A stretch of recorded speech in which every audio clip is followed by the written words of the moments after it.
Lauren, Malaysia's Anti-Corruption Commission has released a series of audio recordings featuring former Prime Minister Najib Razak seeking help from Abu Dhabi's Crown Prince to conceal a deal linked to the 1MDB corruption scandal. In one recording, Najib asks the Crown Prince to help clear his son on money laundering accusations.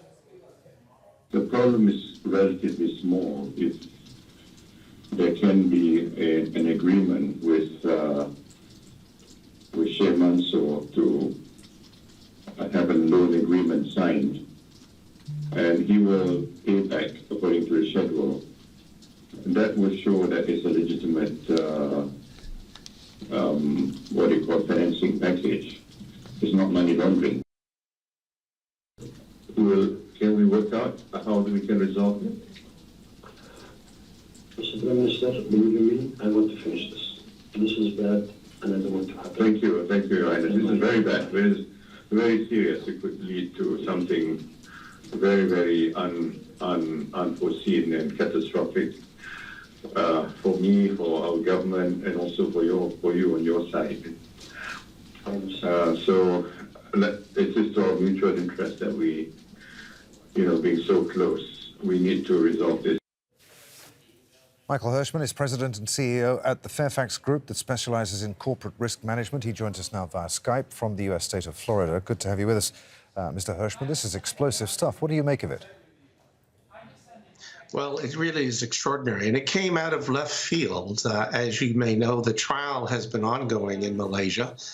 Many documents have been entered into evidence, many statements taken, many witnesses called, but no one expected to uncover these sorts of taped conversations between the highest government officials in two jurisdictions.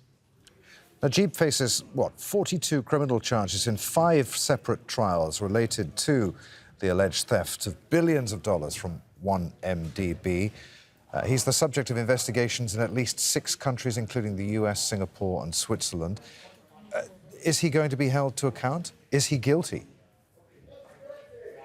Well, it remains to be seen as to whether he will be found guilty, but I see the evidence as overwhelming, and I do believe he will be held to account.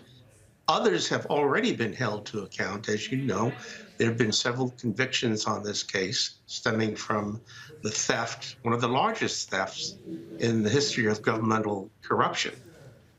What about the legality of these recordings? They were made while he was still the head of government. Well, we don't know who made them. We don't know whether they were made, for example, by the intelligence services of Malaysia, or they were provided by someone on the other end of the conversation in the UAE. Regardless of whether they're found to be admissible into evidence, they show a pattern of misconduct, a pattern of cover-up, which is a model for what not to do. In 2015, I specifically called on Najib to come clean, to admit what he's been involved in, and to apologize and seek forgiveness. He chose a different path. He chose a path of cover-up.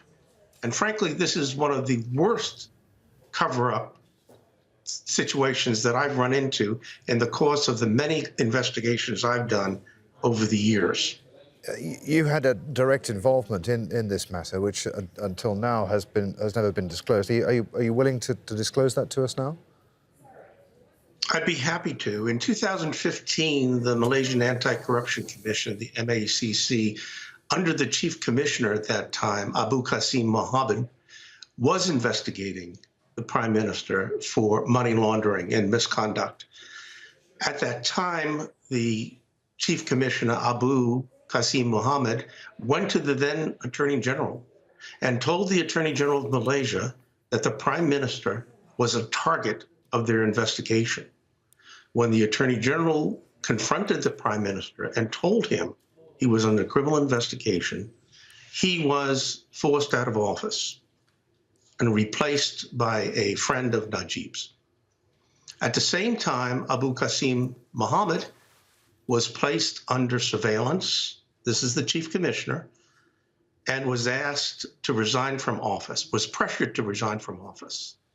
It was at that point when Abu, who I've known for many years, he and I served together on an Interpol anti-corruption commission, asked if I would pass on documents to the U.S. prosecution authorities in New York, the U.S. Attorney's Office, and to arrange for a secret meeting with him with the U.S. Attorney's Office so that he could be assured that an entity outside of Malaysia would continue this investigation.